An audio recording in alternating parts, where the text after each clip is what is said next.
Welcome to the Nerds Against Normality podcast. I'm Stacey Bowles and I'm learning to fly. I'm here with Harry Bowles, he's washed up at sea. Good day. And he's been decommissioned, Ben Sheridan. Oh, Not good for spare parts. don't need to go that far. He is trash. He's huge trash.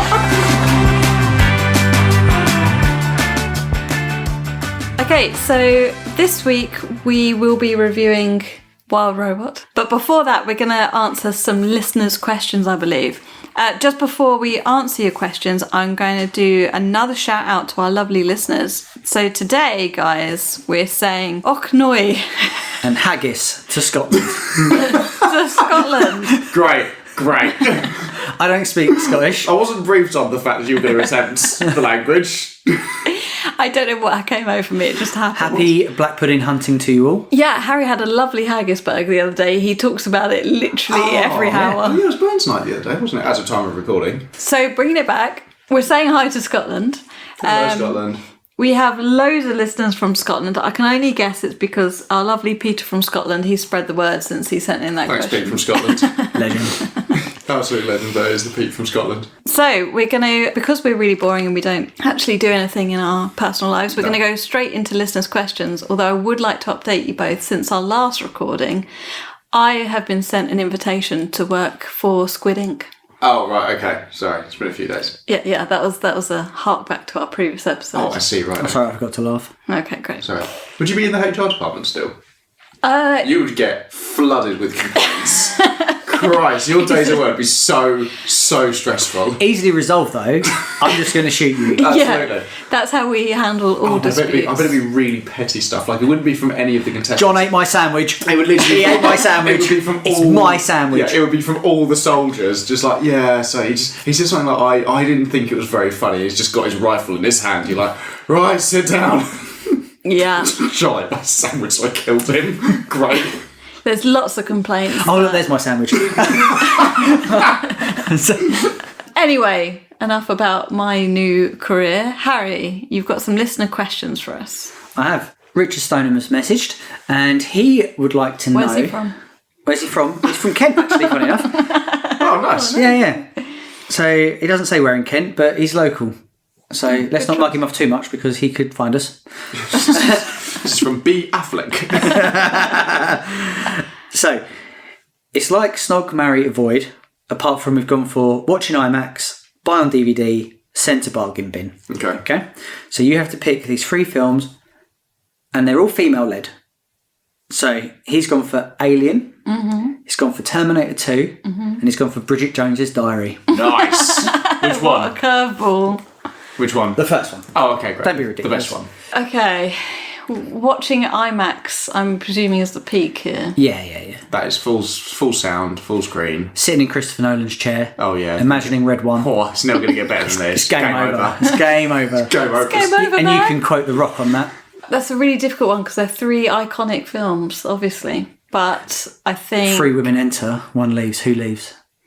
Well, I think... Sarah Connor in it. Oh, of course. But in Terminator After the pull-ups. After Ripley. After the pull-ups. Ripley's smart. It's smart, but it's not about smarts. It's just in a room Yeah, with you your got fists and your wits. I think it's definitely. And I think she'd fist her way to victory. Is this some sort of Absolutely. fantasy that you've both had that I'm missing here? Have you not read my fan fiction? Well, Richard, I'm going to have to... I'm a huge Alien nerd and lifelong fan, so I will have to watch that at IMAX. I can't justify not watching Terminator 2 on DVD, so I love Bridget Jones. And Sounds like you don't love it. I do. She's the iconic, like, everyone can relate to Bridget, but I think on this occasion with the other 2, she's going to have to get in the bin. Sorry, Bridget. Sorry, Bridget. Okay, and then a bit more of a generic one for Benji. Because, he's transparent and only likes 3 things. I do only like 3 things. Those 3 things are Girls, cars, and... drugs. Yeah. Yeah. So bloody cool. Yeah, Puritan. Lord of the Rings trilogy. Not Hobbit. No Rings of Power. Okay. Lord of the Rings trilogy. The original Star Wars trilogy. Mm-hmm. And the Nolan Batman trilogy. One of these is going to IMAX. One of these is going to DVD. One of them is shit. Well, one of them's the worst trilogy of all time, so... That's so weird. Back to the Future's nowhere near this. Oh my God, how dare you! You want to go nuclear? I'll fucking go nuclear. And this was the last day of the podcast record. I think for me that's quite an easy answer. Oh, okay. Yeah, so for me, the one that's going in the bin is the Nolan trilogy. I could have predicted that. You've got two other huge giants next to it, making them both seem normal sized in comparison. The IMAX one would be the Star Wars trilogy. No. Wait. Sorry, it's your opinion. Wait. But you're wrong. It's a knee-jerk reaction. Carry on. That's fine. Let me just restrain Harry. And I'll give you my reasoning, and then on DVD would be the Lord of the Rings ones, only because the Lord of the Rings ones I assume would be the extended edition, and I want to watch that from the comfort of my sofa with snacks. Whereas the Star Wars ones is 6 hours, if that, 6 hours For all of them.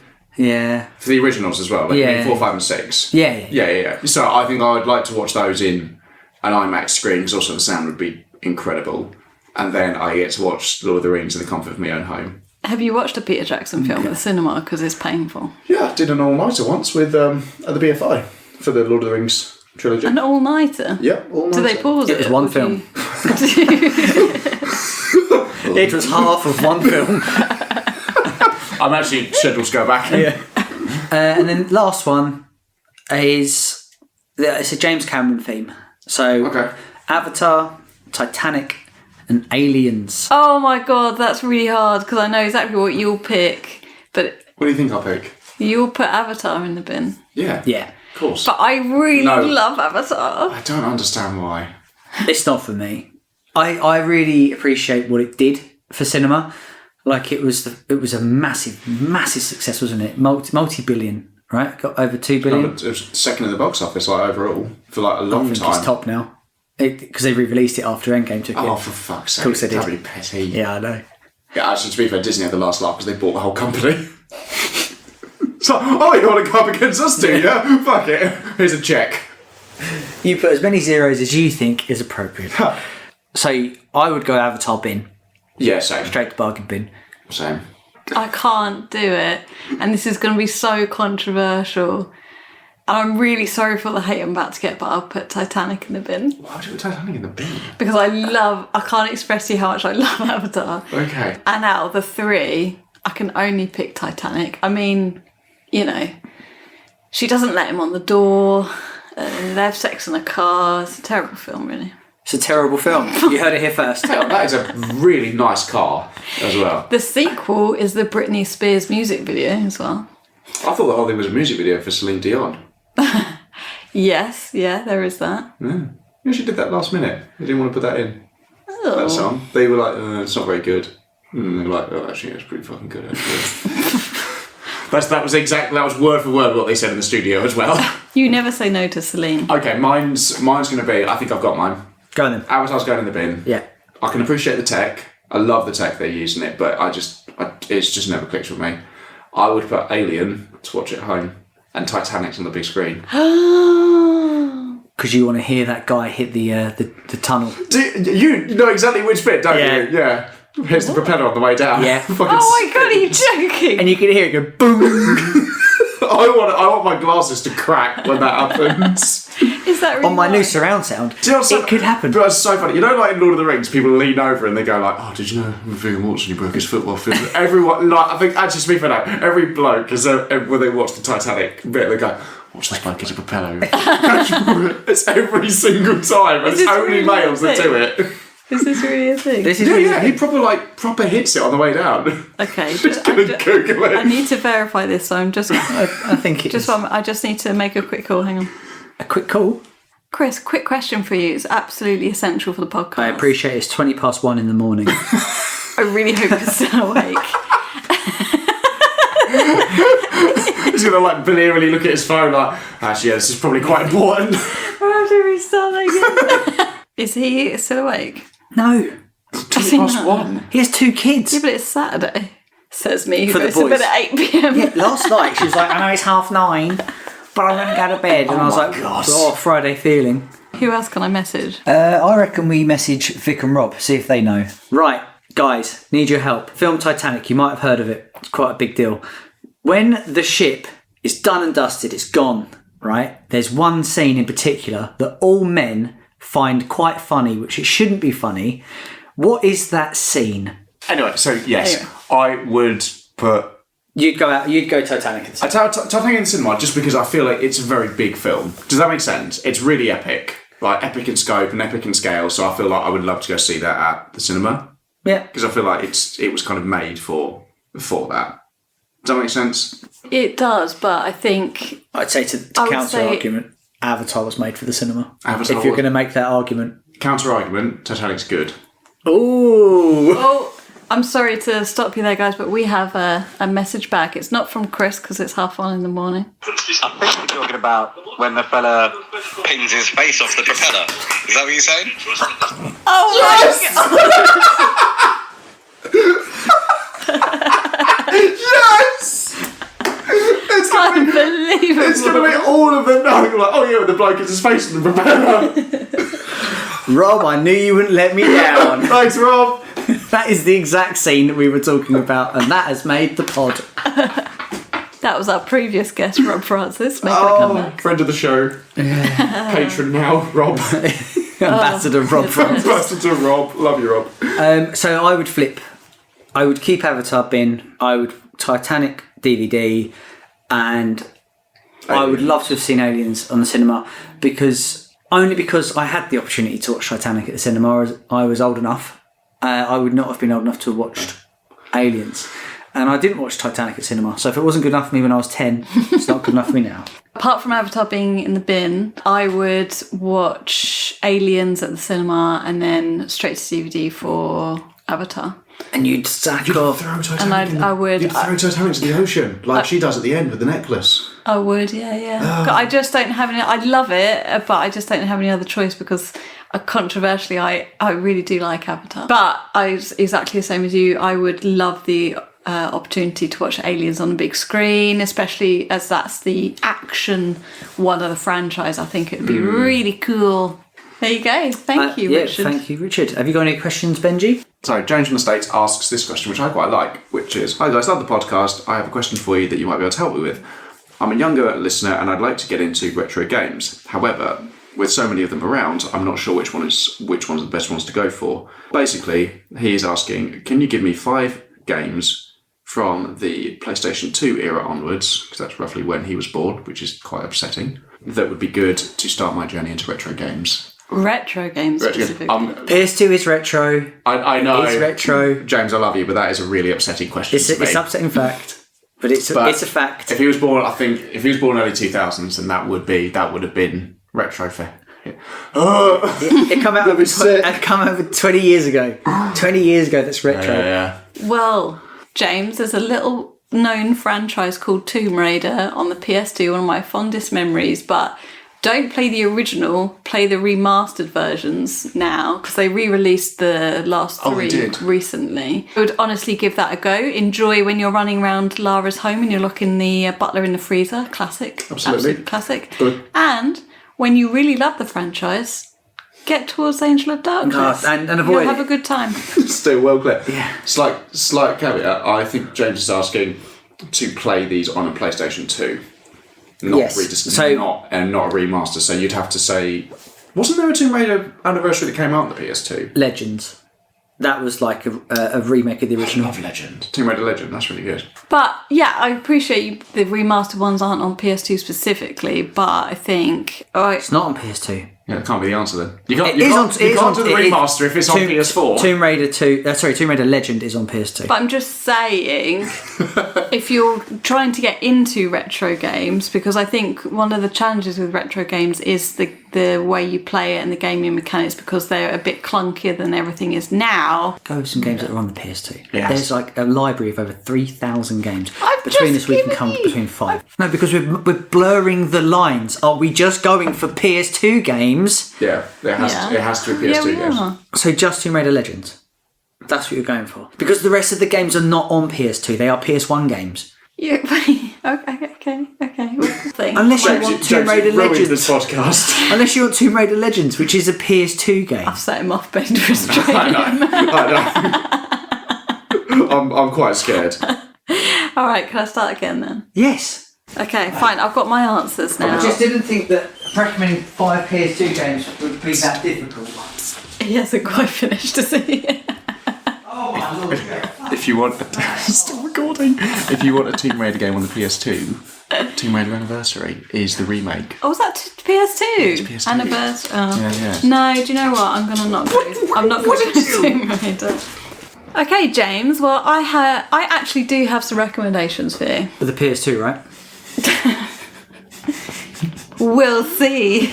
I'm going to give an honourable mention to Buzz, the quiz game, because we loved that as a family when I was younger, because it was such like a new thing. We had little controllers that you could buzz in and answer the questions. Good family game. It was really fun. Yeah. But I don't think you could probably get that now, can you? You can still get the peripheries and all that. You just They can't. come out on the PS3 as well. Yeah, you so just if you want after to play an that update. stopped. Just a little update for the pod. If you can hear some little scampering around, that's because our puppy is up. And she's been good. For now. But if you hear a little scurry, it's not Ben. But it could be. It could be Ben. Every other time it has been me. I don't want to mention any PS3 versions because I don't want to, No. Don't fucking wanna set me start off. It's just the PS2 bit. Please. Please, both of you. James is crying out here. Please.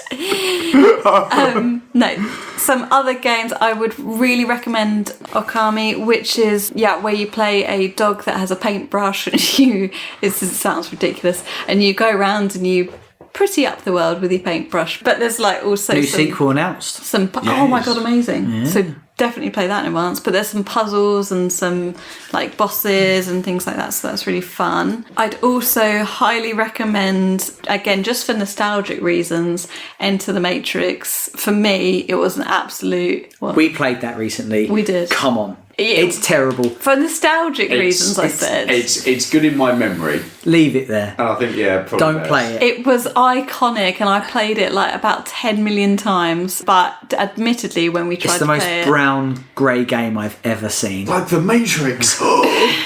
Honestly, the controls as well. They're mapped terribly. Yeah, admittedly, it hasn't held up well to today, but I just have to mention it because I Would you loved enter the it. Matrix? Because on the PS2 also had Matrix Path of Neo, I loved both. which I liked.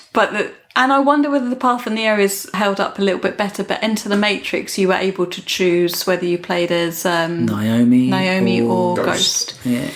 And it also had like cutscenes in between that tied up with the film as well. Okay. So that's why I liked it so What much. are your other three, just in quick fire? Bully, and you will not regret playing that game.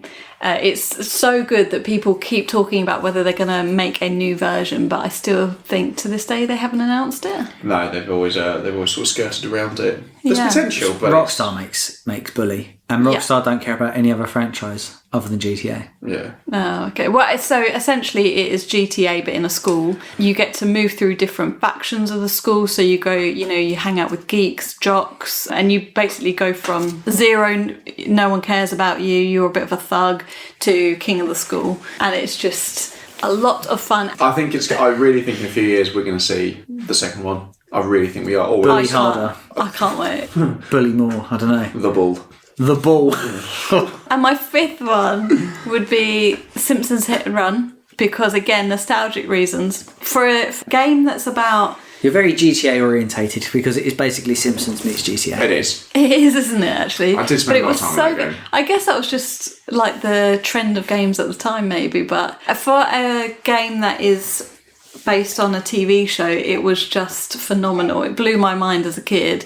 And it really felt like quite a big game at the time, as in a big mapped world. Have you seen the map zoomed out? No. Tiny. Yeah, they are. it? Yeah, because they didn't have that much processing But power. it's so like clever how they do it. There's someone who's doing like a remaster of it on YouTube I sometimes watch, and he literally he shows you the map and he's like, this is such a small map for what it is, but the way they have designed it is so clever. Yeah. Because It's a bit of a TARDIS of a map, isn't it? Yeah. You can go into buildings and it opens up. And yeah. Yeah, it didn't feel like it at the time, but I can imagine now it probably would feel a bit small. The same like any game on the PS2 would feel like quite small, I guess. Yeah, go on. What 5 would you recommend, Benji? Metal Gear Solid 3, Snake Eater, is on there. Is that what it's called? Or are you calling That's what him it's a called. snake eater? That's what it's Oh, called, Snake Eater. It's got a great theme song, it genuinely does. Eating snakes. Oh, I know it! Silent Hill 2 is going on there. I'm assuming James is over 18. Who cares? Who cares? Tifa. No, keep it in, I like it. Come on, darling. The puppy's just confirming that you're correct. Yes, he is 18. As you were saying. As I was saying. Silent Hill 2, Beautiful Joe. Henshin a Go-Go. Joe or Beautiful Joe? Beautiful Joe. It like was Beautiful such. Joe. It was going to be a massive toss between that or Devil May Cry 3, but I was like, do Beautiful Joe because I think it's just different. I'm not surprised you picked Silent Hill 2 because you've literally spoken about that game for the last Since the start of 3 months. it's so good. What's Beautiful Joe? Beautiful Joe it's sort of like a 2D sort of beat 'em up hack and slash. Best way to describe it, but you can do like rewind mechanics and all that sort of stuff. You're a movie superstar. You're a superhero, yeah. Yeah, and given like how much I like films, it's quite good. A lot of nice little references. It would have even if I had to do another one which like that, I would have done Prince and Persia. Good shout. Yeah. Sounds of time. Yeah. GTA San Andreas. Boo. I think for Nice, whatever you think about it, it was a standout game. Is that the one where you Interesting. can wave a dildo around? I mean, you're gonna have to narrow it down. There's a lot of them. You could wave a dildo around when you're playing any game. No, fair enough. You can find one. You can find a massive. Simpsons hitting around. Woo! You can find a dildo in that you can use to whack people with in Vice City. And so when I was about 10 years old and playing that game, I genuinely thought it was a pool float. That's a big dildo. It's obscene. So yeah, Metal Gear Solid, Silent Hill, Beautiful Joe, Grand Theft Auto San Andreas, and Shadow of the Colossus. I was going to say, Colossus. Shadow of the Colossus has got to make the list. 5 on there. James, all highly rated. Don't listen to Stacey. She doesn't know what she's talking about. If you She's want too busy putting Enter the Matrix on the list, Yeah, enjoy your buzz quiz with your family. I will. which you may or may not have. Yeah, we hope so. James, if you want to save yourself a lot of pointless non-story game, just don't play. Yeah, James, if you want to... Yeah, James. Yeah, James. Yeah, enjoy your buzz quiz. So I would go for something a little bit different. So a lot of your games are quite nice, pick up and play. You can chuck a couple of hours on. So to give you something to sink your teeth into, I'd go Final Fantasy X. Yeah. Because it's a 50-hour game without the extras. And if you want to do like the Dark Summons at the end, the post game, the end game stuff is an hour, 100 hours. Yeah. Plus, so you can really sink into that. Plus, it's got an iconic laugh. I was going to say, is that the iconic laugh? That is the iconic laugh one. Yeah. It is up there with bloke hitting propeller on way down. I would say also, if you're going to play the PS2 and you have to play Resident Evil 4, I think I fucking missed that. it's a brilliant game. Yeah. It's up there. So my next one would be another RPG. It's called Shadow Hearts, and it's not very well known, but it had a generic JRPG story. You know, it's like I'm a nobody, and but I've got mystical power in me, and all this stuff. Basic JRPG stuff, but the battle mechanic had like a judgment wheel, and instead of just pressing X to do an attack, which would be your Final Fantasies, your Pokemon, the judgment wheel would spin, and you'd have to time it. So you actually had to pay attention to the combat system. And I'm surprised it didn't catch on because it was good. It was high risk, high reward sort of thing. So if you was good at it, you could pull off better combos. And I think there was certainly a place for it. It got a trilogy. Yeah. So it must have done okay overseas because I only knew about 3 people that played it over here. Never had it. I also would recommend, you mentioned it, Devil May Cry 3. It's immaculate. The games are so good. It's got a good blend between difficulty and fun. So you're not going to just pick it up and just waltz it, but also it's not too harsh. It's not dead. It's not a Dark Souls. No. Enough practice, you'll get it, and it's got a good story. It's a nice origin story for Dante. You get to see Virgil, and you get to see their rivalry. And it was the first game that really blew me away. Like not graphically, but the action scenes, they looked like they were straight out of a film. Yeah. But games before that had been a bit static, text boxy and stuff. Yeah. This was so over the top, and they really nailed it. I found a fun fact about it because you were speaking about the cinematics. So the director of Devil May Cry 3, whose name I don't remember, is when he was doing those cutscenes, and obviously you see like Virgil and Dante fighting, you see Dante fighting like things. He made a rule for the animators and the design team, which is that there is nothing in the cutscene that you can't do in the game. So every fight scene, apart from like a few little stylized things, everything you see in the cutscene is something Dante, as when you're playing him, you can do in the game as a move. Yeah, it's very stylish. So there's things in there like, there's bits like where they're fighting, they do stingers and all that. And it's like, yeah, you can do a stinger in the game. Like everything you see there, you can do. So I was like, that is a really good way of doing it. Because obviously you get those cutscenes where you just see someone do like the most insane moves like in an RPG and you're like, oh, that's great. And then it's like turn-based. Yeah. Like, well, I'll have to imagine that's how it looks. And lastly, I don't think you can have a PS2 without having Tony Hawk's. And you could have 3 or 4 because they're both brilliant and they both have great soundtracks and they're awesome fun. You just pick up and play and you can play multiplayer or you can play on your own. And I think the game mechanics peaked for Tony Hawk's. Like they've managed to recapture it with the remakes which come out about 4 years ago. Yeah. Are they on the PS2? Tony Hawk's 3 and 4 are exclusively on the PlayStation 2 generation. Pick it up on a GameCube or an Xbox, but it's the same generation as the PS2. That's why we need a GoPro to film this, because it's the look was like, jeez. I know. I'll be moving out after this. And I'll be moving in. We'll be playing Tony Hawk's. Yes. On the PS2. The one Tony Hawk I played the most on the PS2 wasn't 3 or 4, it was Fug. It was Underground 2. Oh, okay, It was yeah. Underground 2 because it had the Jackass crew in it as well. Yeah. Do you remember that? Like, yeah, Bam Margera and all that. That was a fantastic game. Great skating game, but also just a stupid story.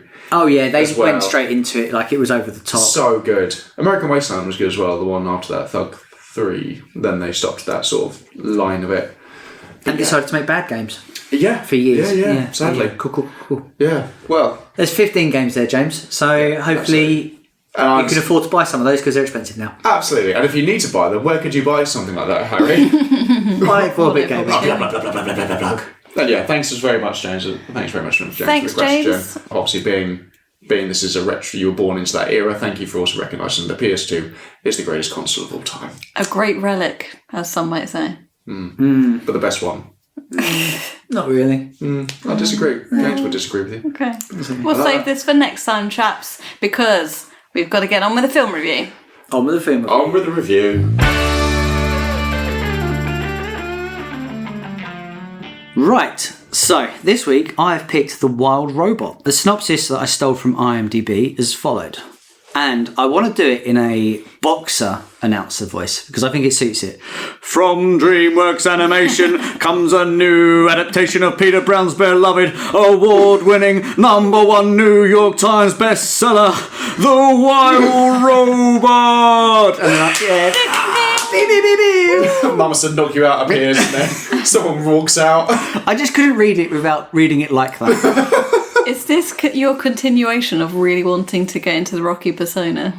Yes. So, the epic adventure follows the journey of a robot, Rosam 7134, aka Roz.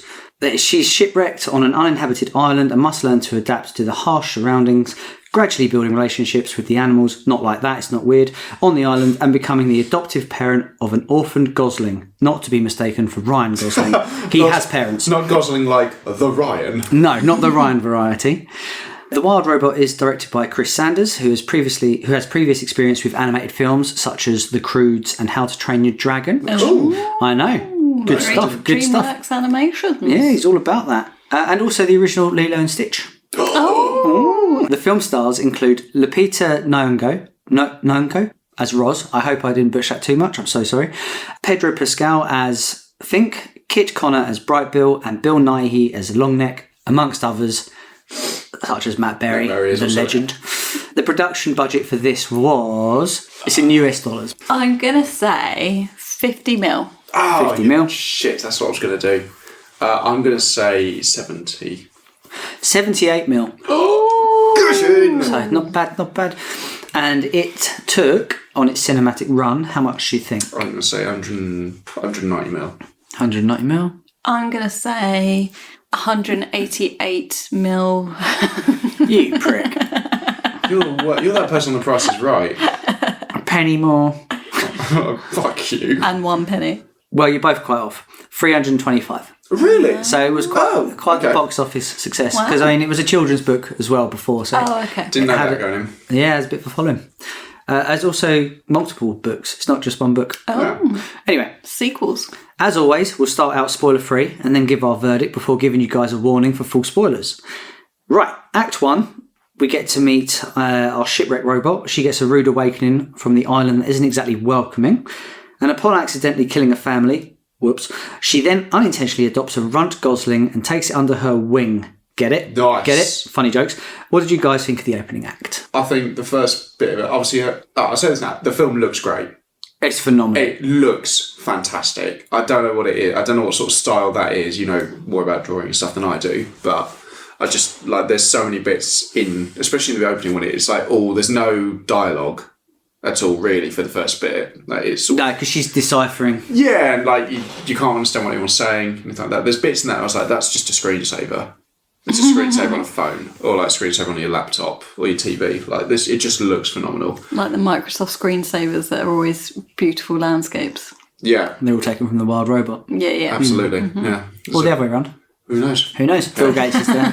Bill Gates is there. He's filming it. Brilliant. I really liked the opening. I thought the opening was really well done. Although halfway through, if you put it into the perspective of the animals, she's the fucking Terminator. Well, they don't like her. She just doesn't die. Yeah. Like there's literally the bit where she meets Fink on the tree branch thing. He's trying every little way of getting away from her, and she's just like crawling back each fucking time. I was She like, jumps off, doesn't she? Yeah. And you think she's gone, and she like grapple hooks Batman style. I was like, fucking hell, that's the most advanced Roomba I've ever seen. But I think it's a good setup. I thought it was a really good setup for her finding it. I didn't realise until halfway through that she'd killed the family. So that was traumatic for you as well. Yeah, like I thought she'd found it. Admittedly, I did sort of sneeze at that point, so I may have like missed that point. I missed that as well, actually. Tifa must have been doing something. So we've spoken a lot about autism on this podcast. It's not the way I thought we were going to go. God, how are you going to link this to autism? So as someone that often goes into public spaces, doesn't know what anyone else is saying, can't connect to them in any way, I really related to the I see, right. I thought you meant like someone who goes into the woods, tries to talk to the animals, they don't talk back. Yeah. Get a bit sad. I get thrown off a cliff, I crawl back towards them, so I have a nightmare. Love Kill me. a family. Yeah. No, when you first see the box that she's in and she climbs out of it on the shoreline, I think, isn't it? Mm-hmm. And you hear her speak and stuff, my initial thought was, I'm really worried that this is going to turn into a Wall-E type I film. thought the exact same thing. I can't which is weird now that I've watched the rest of it, because it's actually nothing really like Wall-E, is it? But that my initial thought was, please don't do that. I don't know, reminded me. Don't be a Wall-E. Don't be a Wall-E. But how do you mean by that? Do you mean like he wasn't going to do any talking or anything like that? Or because I like that. I mean, I don't know, this is the criticism, but I like the opening of Wall-E a lot. Oh, Wall-E's a phenomenal film. Yeah, absolutely love Wall-E. No, I think I don't know, she just reminded me of him. Maybe it's because that's the closest animation I can think of where you have kind of a new age kind of robot in amongst a she's wild very basic. That's the whole point of the film, right? At the beginning, she is just like, I have a directive. Yeah. I need a task. I just want to kill. Which is kind of... I must overthrow the human overlords. I've been sent back by John Connor. I don't know what's going on. Which is kind of similar to Wall-E, because that is, he just sweeps up and boxes things because that's his directive. Yeah. But it thankfully evolved much more than that. Yeah, on that subject, I really liked her design. I think her design is really good in this, and I like that.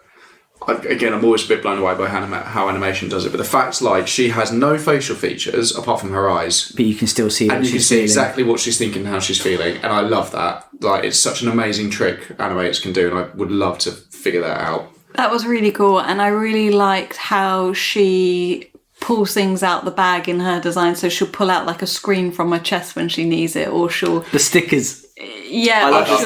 She'll tuck things in her chest, or when she looks at her hand can detach and run across places. I love when she goes to the beaver and he's like stacking everything for the river, just chucks all the logs away. It's like, how would you rate my progress? And I'm like, you dickhead. That's Matt Berry, isn't it? That's Saint chap. That's my dad. But I really like the evolution, like you say, with she can't understand anybody, and then she kind of gets to a point where she realises she can't do anything more, so she sits and she learns. How long do you think she sat and learned for? Like 20 minutes. Okay. Yeah, in this world. That's how long it took me. Fair enough. to learn a whole new language. I'd love to know what OS she's on, but that's just a whole different subject. Oh, she's definitely Android. She's definitely Android, yeah. Oh, I think she's definitely Apple. No, she can't be. You're definitely wrong. I think she's got Apple's design because it's all white and sleek, but she's definitely Android. Yeah. If it was Apple, she'd have been decommissioned for a new one like immediately. Her battery level wasn't great, so I think maybe she was could be Apple. It could have been Apple. I like the. I mean, it does kind of explain it in the second act, but I like at the start. It's just a robot. I don't think it needs any. Like, you don't see the shipwreck or like when she fell off the ship. You don't see where she's come from. You don't get this beginning bit of the. You don't get this bit at the beginning. Like, in this world, there are Hertida and this robots, and they go everywhere. It's like I didn't need any of that. It's just like just start it at that point. But no, I thought it set up the fact. I was a little bit concerned it was going to be a generic film. I was watching it and I was like, oh, I can see where this is going to go. And like I said, I was expecting WALL-E 2.0. But I think where it does follow a lot of the similar beats, I think it has a lot of heart and a lot of soul, which kind of makes you care. And you shouldn't care about the robot because she admits that she's like, I don't have feeling, I don't care. I have a job. Everybody's got a task and a way of doing it. If I have a task, I'm a happy bunny. Absolutely. And I was a bit stressed out, obviously, when Ryan Gosling gets hatched. And he's like, Mum, it's me, Ryan Gosling from the films. And Ryan Gosling from 2049? He goes, yeah, that one. That from La La Land? Yeah, him too. Don't know why I'm on this island. And obviously he's so tiny and he's darting around her feet. And I was like, oh my God. Yes. Oh my God, please don't kill the rest of the family. Yeah, exactly. When will it be enough? I liked the... was it a possum? Yes, because they play dead. Yeah. That's possum, the joke. Yeah. Yeah. Fucking funny. Yeah. Really funny. Even though they've got like very little screen time. A bit brutal when she's like, oh, I've got 6 kids. 5 kids. Or whatever it is. I was like, oh my God. I love that bit. And then the kid's like, I'm alive. And she's like, great. Yeah, I thought that the message was loud and clear with the possum family, wasn't it? It was like, we're all bad being parents. You just got to go in, try your best, keep them alive. But I really like the introduction of Fink, the wolf, as well. Like, from the get-go, I loved him because he's just clearly out for his selfish gains. It's really funny. He's only using her to get, his own way. But he's kind of lovable because you can, like, there's a front, isn't it? I would have, the same sort of shoes, I identify a lot with Fink.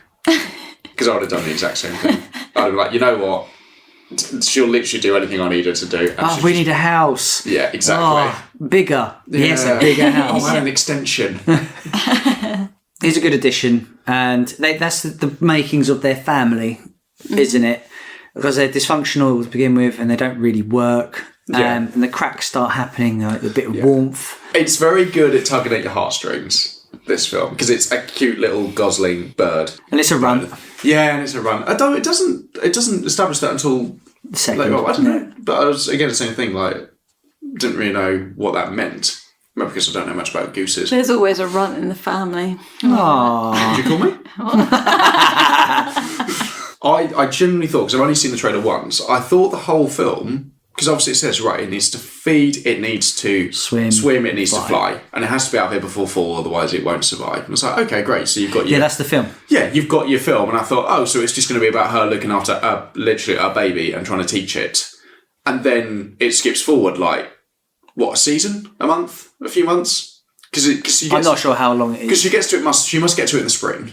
Yeah. And then obviously you've got the fall to happen, then obviously after that we get to winter. But I was like, oh, so you just time jumped about 2 seasons worth immediately. I was like, oh, I didn't think it was going that way.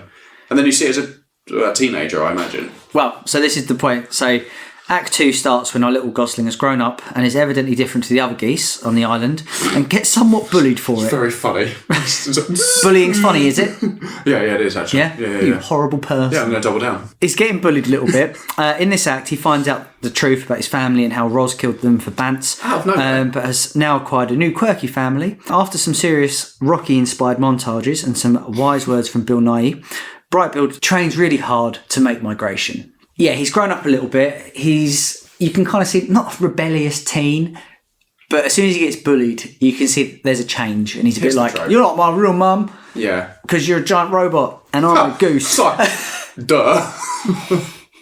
But yeah, I like the fact that he picks up her mannerisms. Like you say, he walks around and he's like, zoo, zoo, assessing, zoo, zoo. It's very funny. Yeah. That's a really heartfelt moment as well, though, because again, as we're all kids, we just pick up on exactly what our parents do because they're our Blindly only follow. references. So we do say the same things, the same mannerisms, and the minute you get out into the wider world, you start to then question, am I fitting in? Is that normal? Do I copy my friends? Do I go with my family? What's going on? I think I found the time jump a little bit weird, but that's just because time jumps out of nowhere, sort of a bit strange for me anyway. Was that not because you was a bit like myself? I was expecting the third act of the film to be him leaving. Yeah. When it's not, it's in the second act. Yeah. Yeah, it went a bit quick. And then when he first meets the other geese and, like, obviously they've heard of him, which is quite funny because it's like, oh, of course you would have because, like... You live with the monster. You kind of forget every animal on that island sort of knows each other and is still, like, there. So I always thought it, like, skipped forward, like, a few years, but obviously it hasn't. And then, like, the other geese, like, they just try and drown him. Yes, That's what it is. If I was his mum, I'd have been like, you fucking what? Just, like, lamped one of them. Well, she does try to get a bit protective and thinks like, no, you have to see this out. You have to let it happen. I liked things thinking this. It's like, you have... Because he's kind of the independent fox, because you kind of established he has grown up surviving and that's all he can do because he doesn't like anyone and no one likes him. So I was like, I liked his sort of voice of reasoning. It's the first real moment I think you see Roz not being a robot because her foot gets trapped when there's danger. Yeah. So the fish is going for Ryan Gosling. Yeah. He is floundering. He's not having a good time. And as she's walking into the lake, her foot gets stuck and she can't get it out. And she breaks off her foot to save Ryan Gosling. Yeah. And he never even acknowledges it. It doesn't get questioned. It's just like, that's what a mother would do. Yeah. A mother would, in a heartbeat, would sacrifice that. Would lob a stone at a fish. Yeah, immediately. Whether you needed them to or not. Yeah. Yeah, and then when they learn to fly, she realises that she can't teach him everything either because she can't fly, so she can't follow him in the same way she does with the swimming. So they have to devise this way of getting him to do it. It's literally in that same lake where they go, oh, by the way, yeah, she killed your mum. Yeah. And the rest of your family. It's like, hang on, what? Where's this coming from? Today's been a bloody day.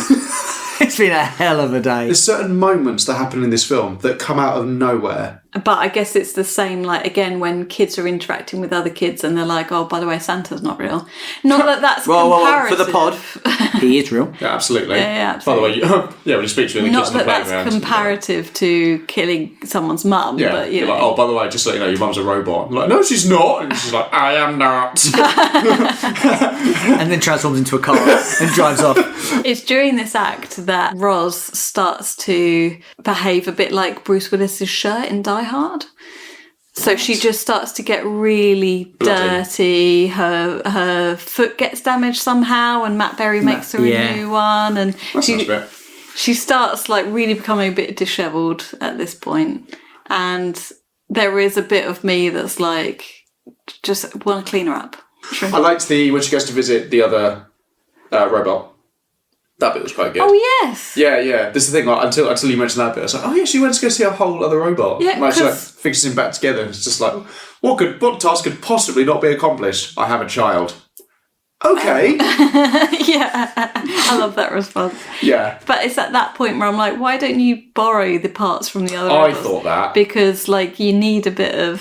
I'm assuming because, like, she didn't have the legs there, so they obviously, like, washed up somewhere. But it was... you got a little bit more of the world building. Well, she says to her, how long have you been breaking your own code sort of thing? And she's like, I've had to break protocol to learn, to adapt.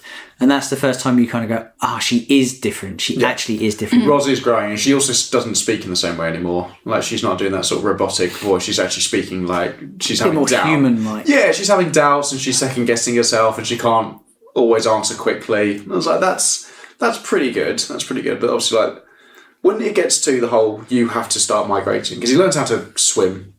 Ish. Yeah. And then, obviously, can't fly because he's the run to the litter, so his wings are too short. Is that right? I only watched this yesterday. His wings are too short. He's the runt, so he's small. Yeah. His stamina's not good enough. His wingspan isn't good enough. And he gets taught by a falcon, who isn't in the books. Oh, is it not? They added that in. Okay. Oh, okay. And he's very much like, yeah, you've been dealt a short hand. He's like, but check these bad boys out. And he's like, these are small wings. And it makes me agile. I can swoop quicker. Those are plane tickets. Yeah. Ugh, Ryanair. No, thank you. Gosling Air? No, just Ryanair. Yeah, he gets a bit of tutelage there. And Bill Nighy, he recognises the sacrifices Roz is making. And he's like, you should be commended. Everyone thinks you're a monster, but I can see that that's not the case. We need to get Bright Bill up to scratch, do some montaging, get those rocks on them wings, because that's what all geese do. Absolutely. I've seen it. At this point, can we address the elephant in the room? How do you say the actor's name that plays the goose? What? Bill Nighy. Okay, fine. Yeah. How do you say it? No, it's because you've been saying Bill Nighy. Nike. Yeah, like Nike Sports. Okay. That's why you get the Bill Nighy Air Max. Just Thank you for picking up on my speech impediment. It only kills me on the inside. It's fine. It's fine. That's why we do this for a bit of fun, you know? Yeah, absolutely. It's fine. Is Longneck in it beforehand? No, this is his first appearance. It's his first thing. Yeah. Okay. Again, out of nowhere. And you don't see him again, I don't think. Oh, you do. Whoa. You definitely You do. You definitely do. I really can't remember. Bill Nighy is in it. Yeah. Oh, sorry, him. And he's in there. And again, he's so fast. If it had been an inferior thing, like if he was like, I don't know, Bill Adidas, then... Oh, no, trash. No, it wouldn't have worked at all. Yeah, Bill Reebok. Bill Puma. Bill Reebok. Yeah. He's got He's got the classic crest on him. Okay, so that... I liked the migration bit, because I like how she helps him as well, and like, you know, they built the runway. She builds a runway. Built the runway. Very good runway. If Heathrow could do that for their third runway. Bloody hell. She does it in a night. She does it in a night. And obviously she watches them go, and that's very sad. And I looked at the timeline. I was like, it's about 50 minutes at this point. I was like, how have I got 45 minutes left of this film? Yeah, we did exactly the same. We paused it for whatever reason. Yeah. Because that's where you're expecting it to finish, because that's from the start is what you've had. But that's the thing. I was like, well, where do you go from here? But it didn't feel. What a good segue, Ben. Thank you. But it didn't feel complete. What a good segue, Ben. But it didn't feel complete, did it? Because obviously they'd had an argument like the night before, and I would say a minor scuffle. Was it a bit of an argument? That was it. Yeah, I mean, like I killed your parents. I built you a house. Yeah, absolutely. Come on. Yeah. Well, Fink makes a good point, doesn't he? Where he's like, your family dying meant your survival. Is it Fink or is it Bill Knightley? Oh, it's Bill Reebok. He makes that because otherwise he would have died. Yeah, like he would have very quickly. Yeah. But it's awkward because all the other geese are around and there's hundreds of them and they're all flying and stuff, so they don't have a moment together to. The shot when they say goodbye. The shot when they take off, and it's all of them, and they're going into the it's got the half sunlight, half shadow bit. That is awesome. I'm going to have a little bit of a moan here, a little mini rant. Harry's rant. No, mini rant. No. Harry's mini rant of the week. Oh, it's a mini rant. Oh. So we had no internet yesterday. The internet went down. Oh God! I know, Kings Hill, and it went like the Stone Age. And I was like, thank God for physical media, because if it wasn't for physical media, we would not have been able to watch it. Yeah. We don't have any phone signal. No, it's terrible. No. Absolutely terrible. When I drove down, it was like Mad Max coming through here. Keep physical media alive. Yes. Because it's the only reason I could fucking watch it. Yeah. The quality is better. The sound is usually better as well. Okay, so before we go into full-blown spoilers, let's go into Nan approval time. So, Stace, is it Nan approved?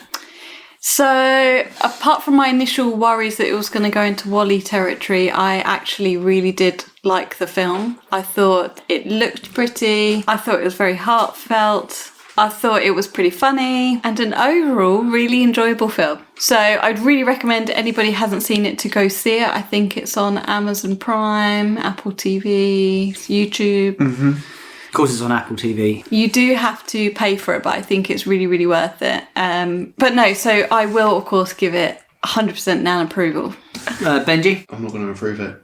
What? I've been going about this all morning. I can't. That's ridiculous. I know. I knew it was coming at some point. It's only because this feels like it is, and I appreciate this is a kids' film. I get it. I understand it's for them, but it's also, there is bits in this which are forward us because it's got adult themes and motherhood and, parenting and all that. I just feel like these are 3 different films that have been stitched together with no real beats between them, apart from the fact you've got Ryan Gosling in it. There's bits in this film which are fantastic. Like, it looks really good. I think it's acted really well. It's just the actual story is really disjointed for me. Like, there's bits where, like, oh yeah, by the way, she killed your mum. It's like, that comes out of nowhere. That I would have thought that would be one of the final parts of the film. Like, oh, you know, you sort of lost, all is lost moment, and then it would end with the migration. And then it's got 45 minutes left, and then Longneck, it comes out of nowhere. It's like, oh, I know all about you. It's like, I haven't seen you. Where did you come from in this film? It's like, it's little things like that, which are like, these things are brought in out of nowhere. This is a nice brief summary, Ben. Sorry. Yeah. Jesus Christ. I'm ranting. Like, and the rant. Ah, yeah. Do it. Let the anger flow through you. I really want to like this film as well. Yeah, it's like, but it's just below the bar for me. That was an admirable little rant there, but I'm going to approve it anyway, so it was all for nothing. No, I think it was charming. I think it had a lot of heart.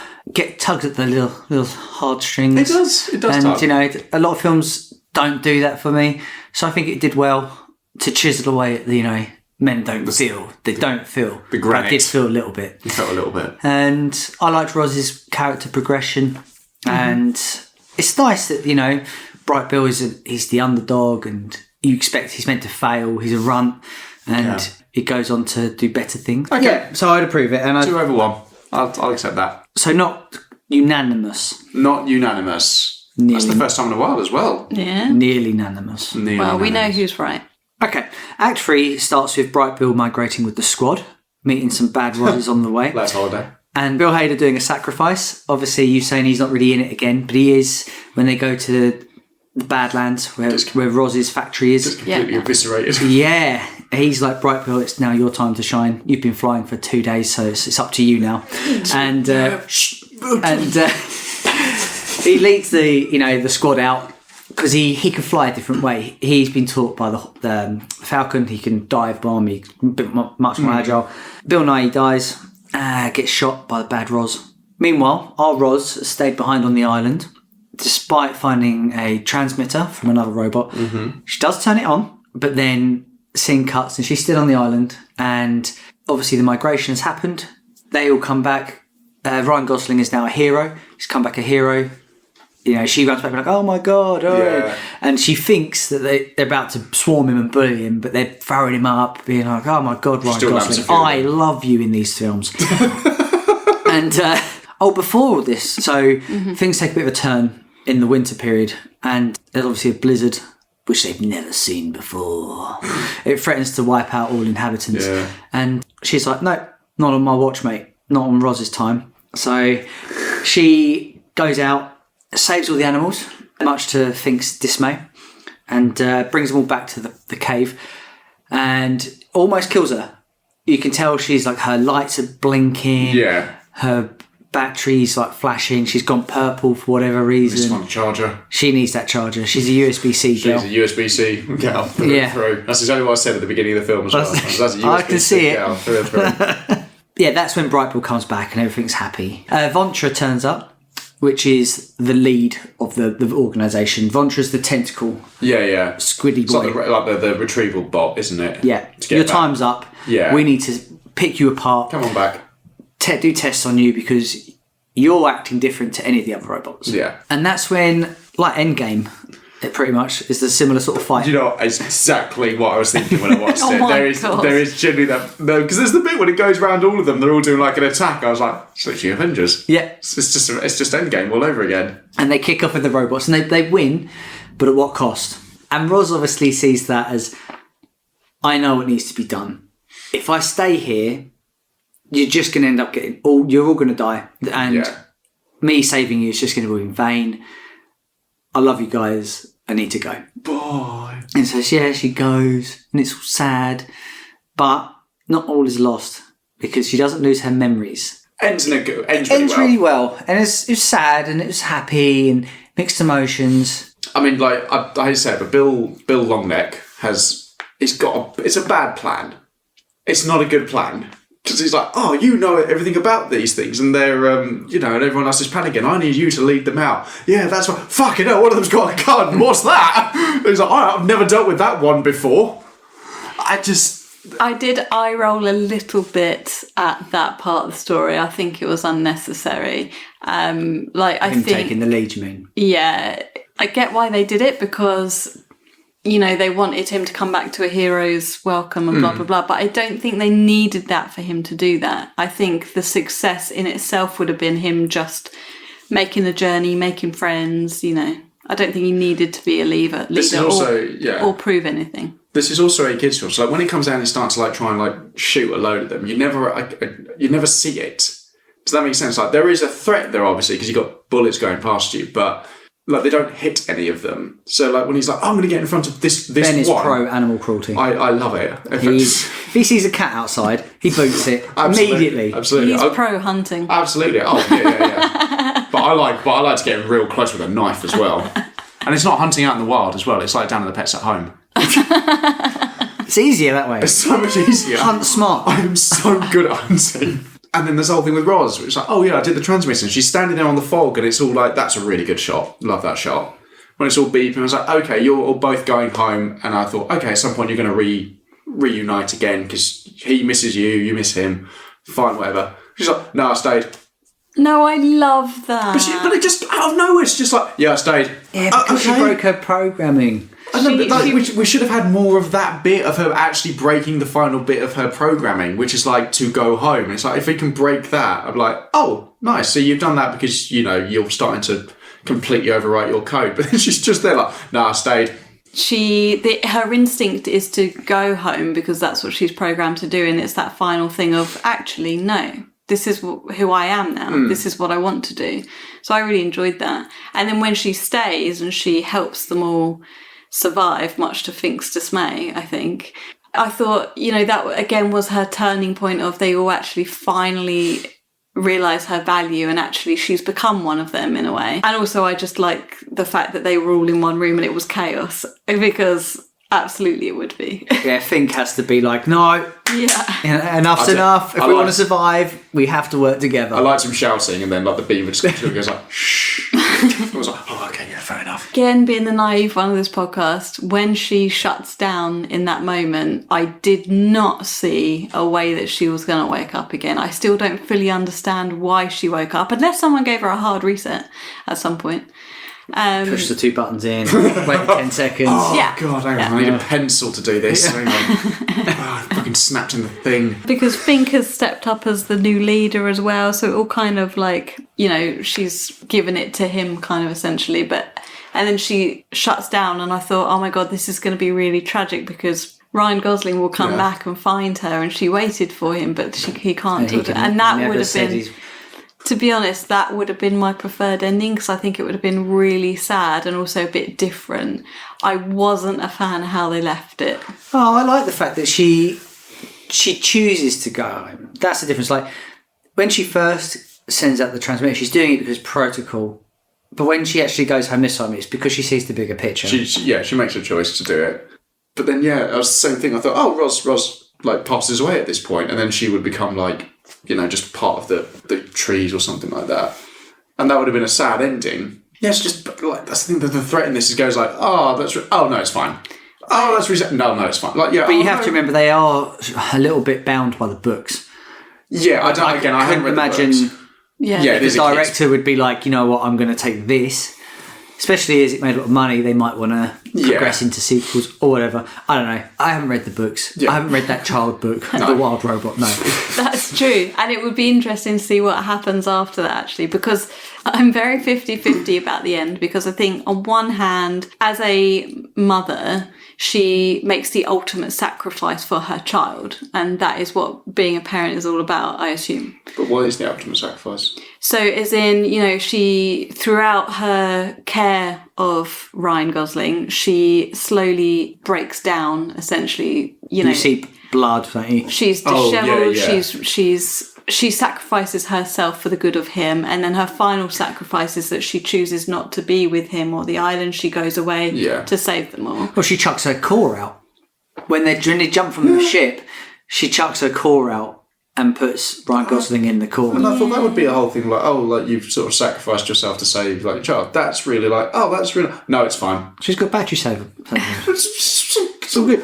Her brightness went down to 5%. Oh, God, I can't see a bloody thing. She got an extra few hours. Oh, it's Disconnect from the Wi-Fi. Oh, it's a sunny day, and I don't know if I'm hitting the right bits. But the thing I really liked about the film was I liked the fact that it was about fitting in as an outsider, and I liked the fact the family was a mishmash and came together, and they, it didn't matter that he wasn't her son, essentially, and that kind of thing. Yeah. So I felt really sad that she went back. I get why she did it, but it was almost like, I'm never going to fit in here. It's never going to work. Yeah. And that's what made me sad. I like the choice. I like that she makes the choice because, again, I was thinking the same thing in it. It's like, wouldn't they just keep coming back for you again and again? And it's like, you can't do this fight again and again and again. You've got one, maybe two more of these in you. Yeah, and I was like, okay, I like that because you make that choice. And again, I do like the final ending. I like, it's like, oh, like, my name is Rosa3127, and then she picks me up like, you can call me Ros. And it's like, oh, okay, so you do remember. I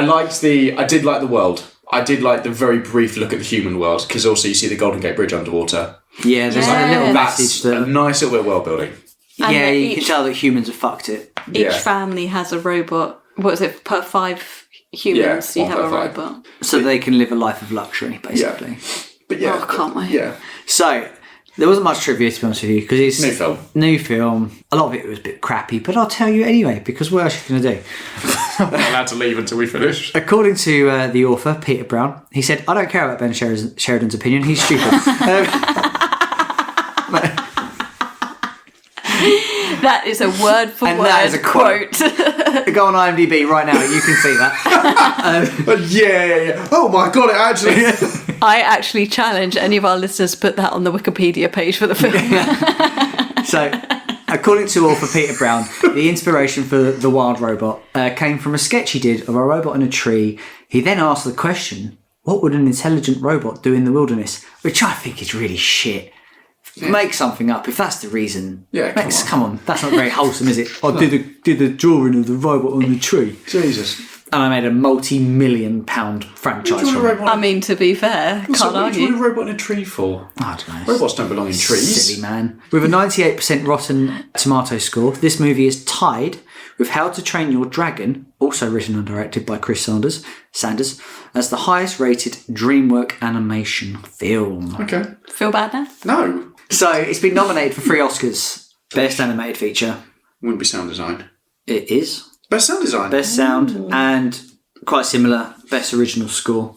Oh, really? I didn't remember much. Really? I don't remember much of the score. Anyway, I'm so bored of talking about The Wild Robot, and it's my film. It's really good. Pay money to watch it. Please. Don't let these sort of films die. Yeah. Time to power down. Let's power down. Thank you. So we've been Nerds Against Normality. Thanks for listening. Catch all of our latest episodes every Wednesday wherever you get your podcast from. Please follow, rate, like us on social media for more exclusive content. And if you have a question or something you want us to review, or a picture of your Wikipedia reference with Ben's quote on it, please email us at nerdsagainstnormalitypod@outlook.com. Thanks for listening. See you later. Can't wait to fight you. Several hours after this episode was recorded, we finally heard back from Chris.